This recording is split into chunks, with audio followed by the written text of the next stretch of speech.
Amalala agasenguddwa gabadde nkaaga mu abiri omuli ag'abakulu n'agabato era nga gabadde mu kalina abiri zooni 2 entinda mu ggombolola y'e Nakawa.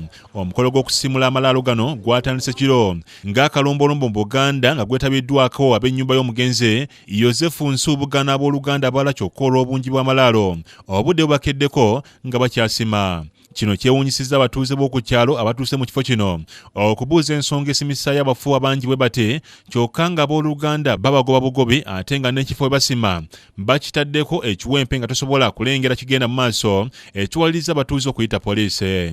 Akulira ebyokunoonyereza ku buzibu bw'emisango ku poliisi y'Entinda Geoffrey Byakagaba yakulembedde mu banene batuuka mu kifo awabadde wasimwa ne babuuza Abooluganda ekibaviirako okutaataaganya eddembe ly'abafu nga tebafunye lukusa. Abooluganda beewozezzaako ne baleeta ebbaluwa ze bawandiikira akakiiko ka LC n'abakulembeze abalala mu kitundu nga babategeeza ku nteekateeka y'okusengula abafu baabwe okubatwala okubaziika e Luweero era ne bategeeza nti tewali muntu akiwakanya.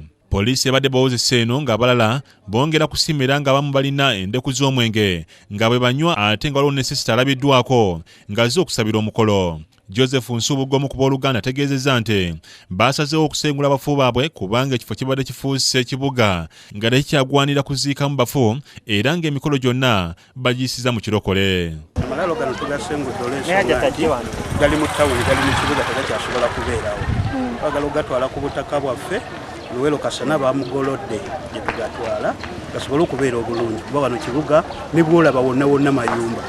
Sikakasa nti baali bamaze ekiro kubanga engeri gye biri nkaaga mu bibiri ebijja ebyo bali nkaaga mu babiri gamba n'olwekyo tebasobola kubimala kiro kuba ndowooza kirabika nga abatandise saa 10 naye engeri gye biri bingi kati kyovudde olaba nti bikyankalanyizza olw'okuba nti emisana abalala bagamba nti oba babba bibbi abalala bagamba nti oba kino. Hajati Noliyati Nakawanda akulira abakyala ku kakiiko k'ekyalo ategeeza nti Abooluganda bano babategeezaako nti bagenda kusengula abafu kyokka babadde beemulugunya ku mitendera egiyitiddwamu egitagobedde bya buwangwa. Oluvannyuma poliisi ebakkiriza okugenda mu maaso n'okugyayo abafu baabwe wabula n'ebawa abakuumi ababakuumye okutuuka omukolo mbwe guwedde. Lydia Nakigule yakusakidde gule lino Club KD TV.